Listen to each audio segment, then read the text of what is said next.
राधे राधे दोस्तों। आज की कहानी है गुल मुसब्बर की पहेली।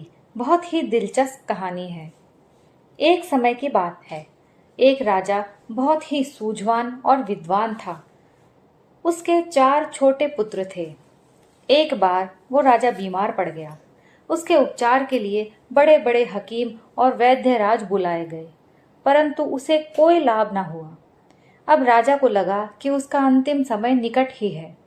उसने अपने 4 पुत्रों को अपने पास बुलाया और कहा, मृत्यु का कोई इलाज नहीं हुआ करता।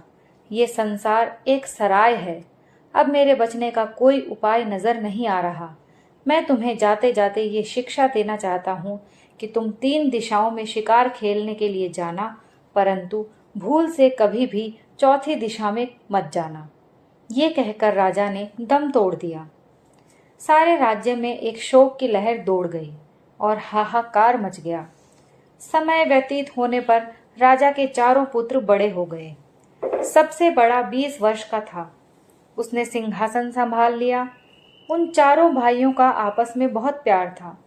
वे जो भी काम करते बड़े भाई की सलाह के साथ करते थे, और वे जब भी शिकार खेलने के लिए जाते थे तो भी साथ ही जाते थे, कभी भी अकेले नहीं जाते।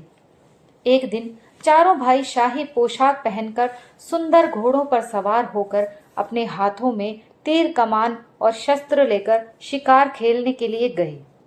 वे तीनों दिशाओं में घूमते रहे, परंतु उस दिशा में उन्हें कोई शिकार नहीं मिला। अब खाली हाथ घर वापस जाना उन्हें अच्छा नहीं लगा। इसलिए अब राजकुमारों ने चौथी दिशा, जो शेष रह गई थी, उसमें जाने का फैसला किया।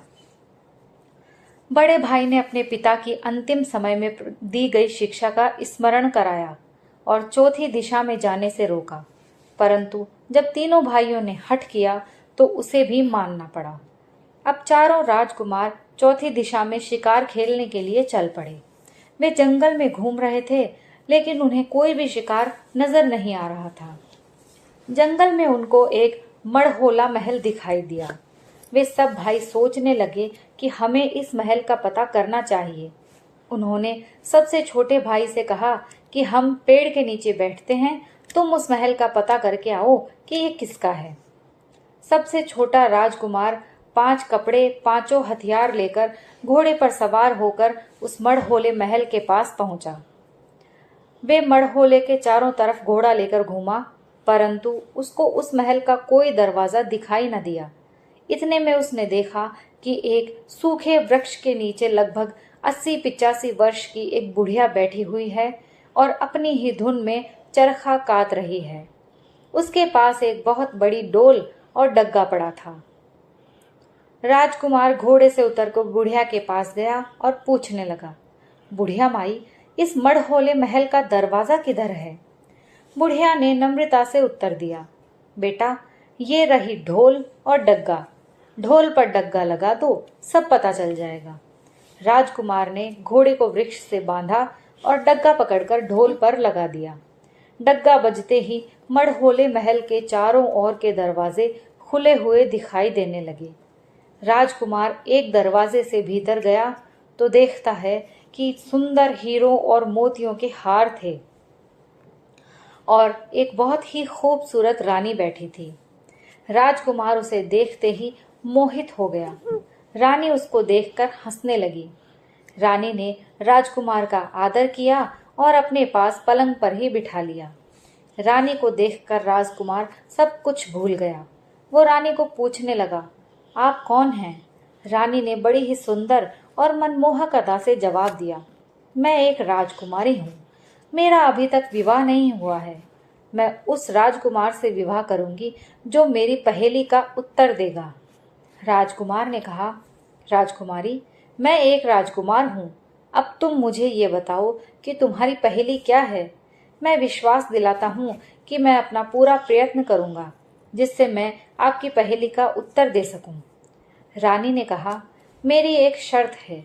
यदि तुमने मेरी पहेली को हल कर दिया तो तुम मुझसे विवाह कर लेना, परंतु यदि तुमसे मेरी पहेली हल न हुई तो मैं अपनी तलवार से तुम्हारा सिर काट दूंगी।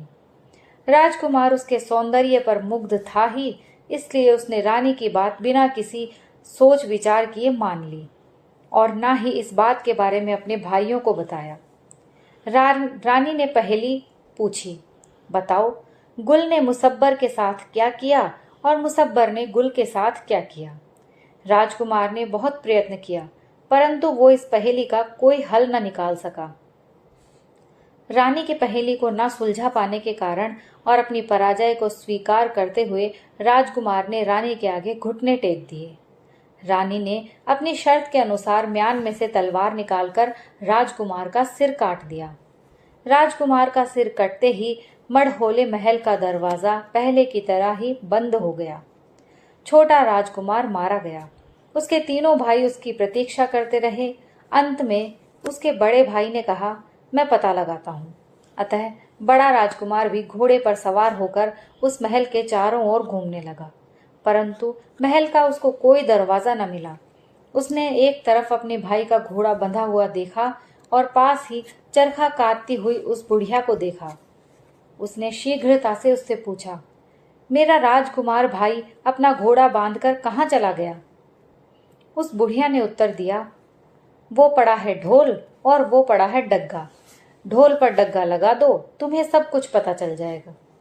जब राजकुमार ने ढोल पर डग्गा लगाया तो पहले की तरह ही उस महल के दरवाजे अपने आप खुल गए।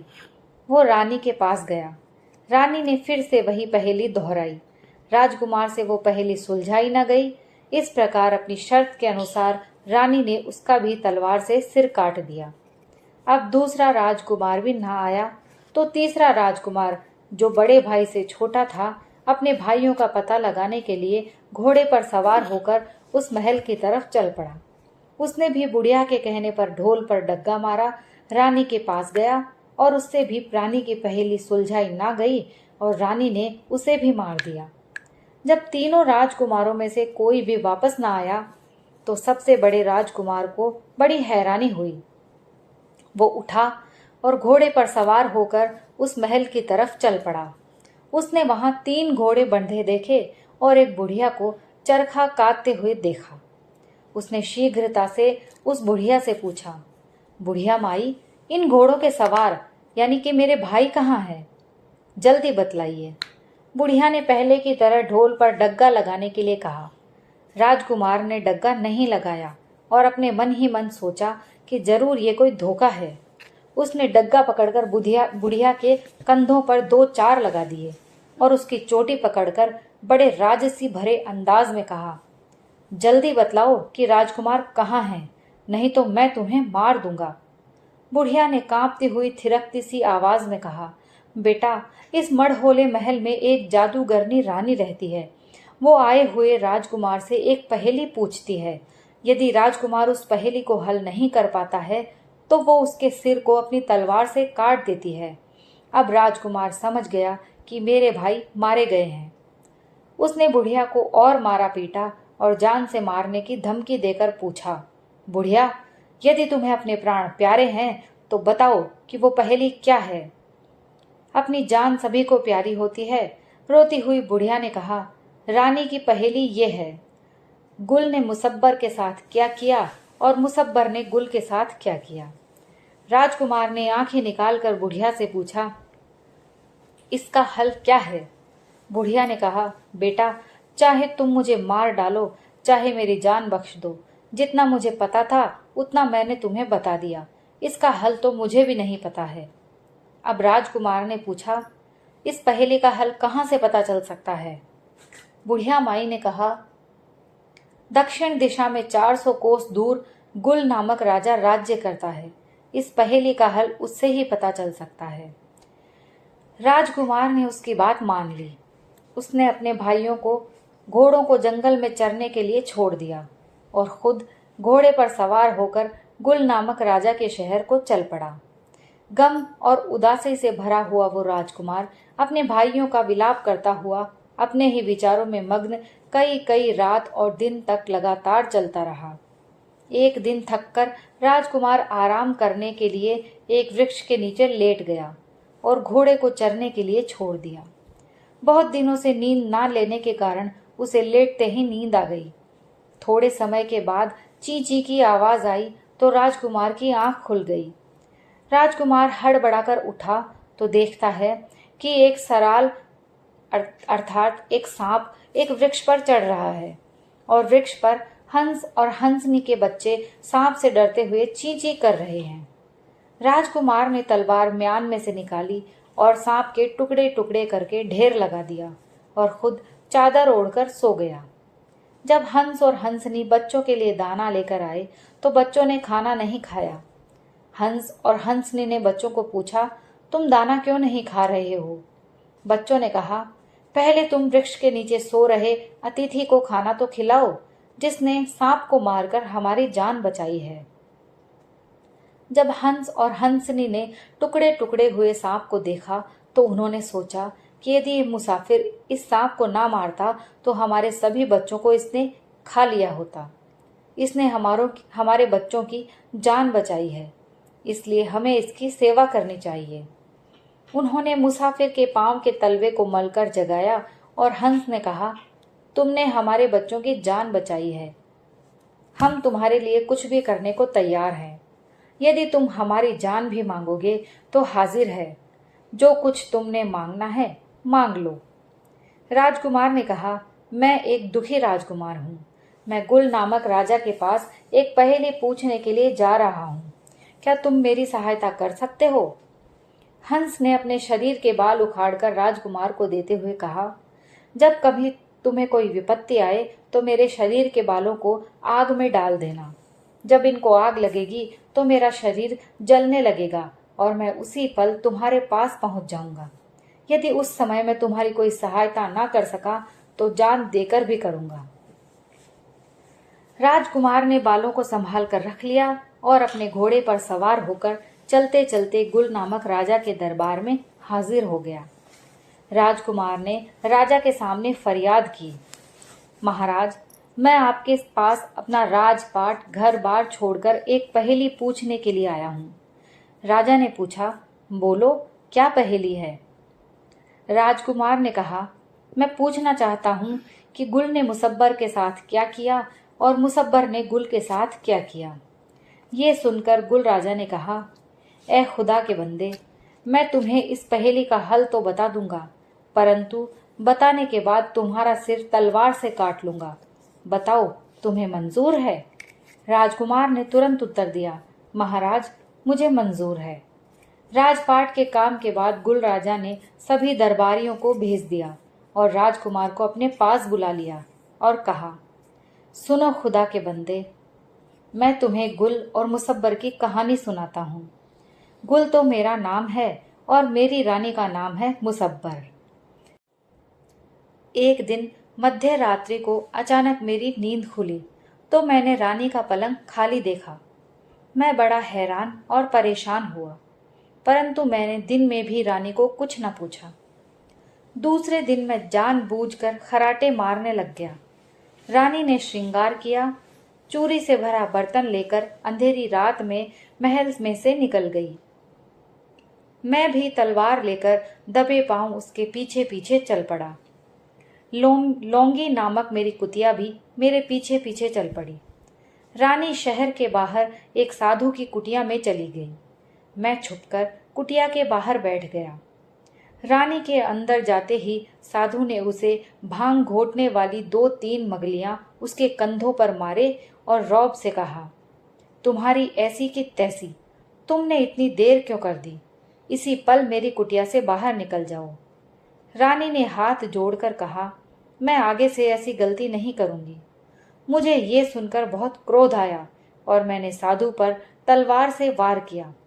साधु ने तलवार का वार मोगली के द्वारा रोक दिया और मेरे साथ लड़ने लगा। मैं साधु से शक्तिशाली था, मैंने उसे नीचे गिरा दिया, परंतु रानी मुसब्बर ने मेरी टांग खींचकर मुझे धकेल दिया। अब साधु मेरे नीचे से निकलकर मेरी छाती पर चढ़ गया। जब वो मुझे मार डालने लगा तो मैंने शोर मचाया। मेरे साथ मेरी लौंगी कुतिया थी। उसने अपनी वफादारी का प्रमाण देते हुए अपने तीखे दांत साधु की टांग पर गड़ा दिए। मैंने साधु के नीचे से निकलकर दूर पड़ी हुई तलवार पकड़कर साधु का सिर धड़ से अलग कर दिया। स्त्रियों पर तलवार से वार करना वीरों को शोभा नहीं देता।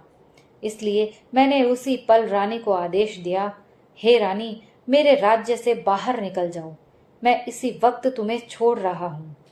अपनी बात सुनाते हुए गुल राजा की आंखें लाल हो रही थीं और उसने कहा, मुसाफिर, ये है जो गुल ने मुसब्बर के साथ किया, और मुसब्बर ने गुल के साथ क्या किया ये मैं तुम्हें फिर सुनाऊंगा। अब तुमने जो खाना पीना है खा पी लो। तुम परदेसी हो, तुम्हारा सिर मुझे अब काटना है। राजकुमार ने कहा, मुझे कुछ नहीं खाना है, परंतु मेरे दिल में एक इच्छा है कि मैं आपके महलों पर चढ़कर नया हुक्का, नई चिलम, नई नड़ी और नई टोपी में कोयलों की आग अच्छी तरह से चिलम भरकर रखी हो और हुक्का भरकर मुझे दिया जाए तो मैं जाते समय 2 घूंट उसके ले लूं। गुल राजा मान गया। उसने आज्ञा देकर नया हुक्का तैयार करवाया और राजकुमार ने महलों पर चढ़कर हुक्का पीना आरंभ कर दिया और अपनी पगड़ी में बंधे हुए हंस के शरीर के बाल टोपी की आग में डाल दिए। दूर बैठे हुए उस हंस के शरीर को सेंक लगा तो वो तेजी से उड़ता हुआ महल में राजकुमार के समक्ष आ गया। उसने राजकुमार को कहा, तुम्हें क्या विपत्ति आ गई है? राजकुमार ने कहा, क्या तुम मुझे यहाँ से ले जा सकते हो? तो ले जाओ। हंस ने उसे शीघ्रता से अपनी पीठ पर बिठाया और वहां से उड़कर महल से बहुत दूर जंगल में पहुंच गया। गुल राजा उसका मुंह ताकता ही रह गया। उसका कोई जोर न चल सका। राजकुमार के कहने पर हंस ने राजकुमार को मड़होले महल के पास जाकर उतारा और नमस्कार करके वापस चला गया। राजकुमार उस चरखा काटती हुई बुढ़िया के पास गया और कहा, बताओ, कहाँ है ढोल और कहाँ है डग्गा? बुढ़िया ने ढोल और डग्गे की तरफ इशारा किया। राजकुमार ने जोर से ढोल को खटकाया तो मड़होले महल के दरवाजे खुल गए और राजकुमार भीतर चला गया। रानी ने शिकार को कहा कि यदि तुम इस पहेली को हल करते हो तो तुम मुझसे विवाह कर लेना, नहीं तो मैं तुम्हारा सिर कलम कर दूंगी। परंतु राजकुमार ने कहा, मुझे ये शर्त मंजूर नहीं है। मेरे घर पर पहले से ही रानियां हैं, मुझे विवाह की जरूरत नहीं है। मैं तो सिर की बाजी लगाना चाहता हूँ। यदि मुझसे पहेली हल ना हुई तो तुम मेरा सिर तलवार से काट देना, नहीं तो मैं तुम्हारा सिर कलम कर दूंगा। रानी ने सोचा कि गुल मुसब्बर की कहानी का इसे क्या पता हो सकता है। इसका पता तो मुझे और मेरे पति गुल राजा को ही है। रानी ने पहेली बताई कि बताओ, गुल ने मुसब्बर के साथ क्या किया और मुसब्बर ने गुल के साथ क्या किया। राजकुमार ने गुल राजा से सुनी हुई कहानी को सुनाया और कहा, गुल राजा की रानी मुसब्बर रात को चोरी से साधु की कुटिया में गई। राजा ने उसका पीछा किया। गुल राजा ने साधु को मारना चाहा, परंतु मुसब्बर ने राजा के नीचे आए साधु को बचाने के लिए गुल की टांग खींचकर साधु का साथ दिया, जिससे साधु ने गुल राजा को दबोच लिया। परंतु गुल की लौंगी नामक कुतिया ने साधु की टांग पर तीखे दांत गड़ाकर गुल को छुड़ा लिया। गुल राजा ने तलवार के साथ साधु के टुकड़े टुकड़े कर दिए और मुसब्बर को छोड़ दिया। इस प्रकार रानी मुसब्बर ने गुल को साधु से मरवाना चाहा और गुल ने मुसब्बर को छोड़ दिया और उसके प्यारे साधु को मार दिया। इतनी बात बताकर राजकुमार ने म्यान में से तलवार निकाल ली। उसके दिल में अपने भाइयों का प्रतिशोध लेने के लिए क्रोध भर गया और उसने कहा, पापिन रानी, मैं अब तुम्हारा सिर काटने के लिए तैयार हूँ। तुम जादूगरनी हो, वास्तव में बताओ कि तुम कौन हो। अब रानी के पांव के नीचे से जमीन खिसक गई। वो पलंग से नीचे उतर धरती पर खड़ी होकर कांपने लगी। अपने सिर पर लटकती हुई तलवार को देखकर उसके आंसू बहने लगे। आज उसे अपने सभी गुनाह याद आने लगे। उसने कांपती हुई आवाज में कहा, राजकुमार, मैं ही मुसब्बर हूँ, तुम मुझे जिंदगी बख्श दो। अब राजकुमार ने गरज कर कहा, पापिन रानी, तुमने जितनों का सिर काटा है, पहले उन सब को जीवित कर दो। अब घबराई हुई रानी ने सोचा, शायद मुझ पर तरस आ जाए। ऐसा मन में सोचकर उसने जितने भी राजकुमारों के सिर काटकर उनके धड़ और सिर कुएं में गिरा दिए थे, उन सबको जीवित कर दिया। राजकुमार के तीनों भाई भी जीवित हो गए। अंत में उस राजकुमार ने तलवार से रानी का सिर काट दिया। रानी मुसब्बर के सिर को काटते ही वो देखते हैं कि वहां ना तो कोई मड़होला महल है, ना कोई चरखा काटती हुई बुढ़िया, और ना ही कहीं कोई ढोल और डग्गा। सब कुछ एक वहम था। दोस्तों, ये कहानी यहीं समाप्त होती है। अगर आपको कहानी पसंद आई हो तो प्लीज़ लाइक, शेयर और कमेंट ज़रूर कीजिए। और अगर आप मेरे चैनल पर नए हैं तो प्लीज़ चैनल को सब्सक्राइब कर लीजिए। कहानी सुनने के लिए आप सभी का बहुत बहुत धन्यवाद।